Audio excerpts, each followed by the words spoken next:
Hi, I'm Patuk from freefincal. If you recall, I've always been saying it's not just about getting your money back, but when you get your money back determines the returns that you get from an instrument.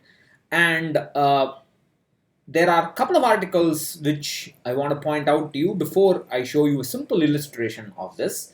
But before that, so today I published or republished, I should say, retirement income plan for 27-year-old Amar. You can have a look at that. This will help you get the basics and the foundations and the context for the goal-based portfolio management course. You can have a look at that. And there's another video on sequence of returns risk.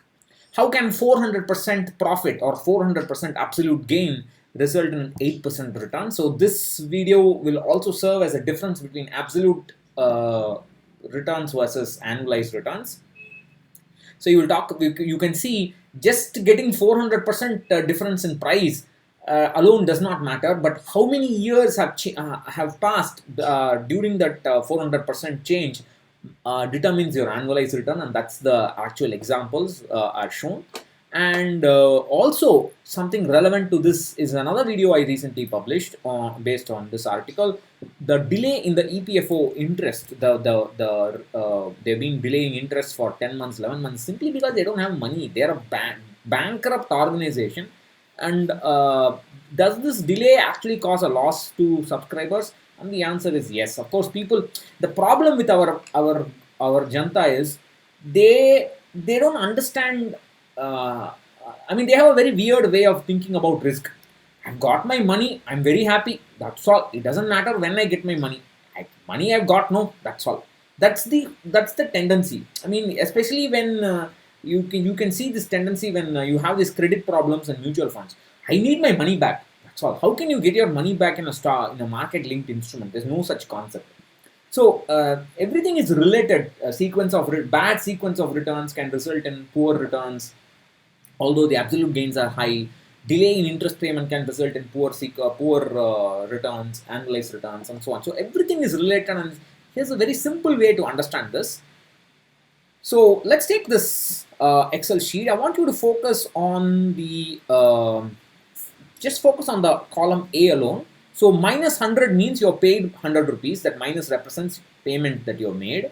And after 1 year, if you get 200 rupees, you pay 100 rupees. After 1 year, you get 200 rupees. So that's like a 100% gain.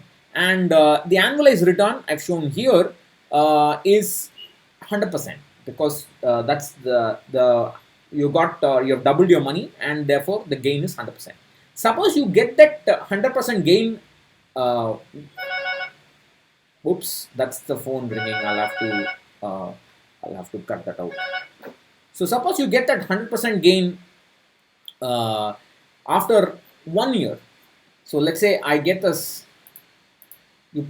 Excuse me. Let me just get rid of this. So now suppose I get that 200 rupees here. One more year later, there's a delay of 1 year. The annualized return goes from 100%. The annualized return goes from 100% to 41%.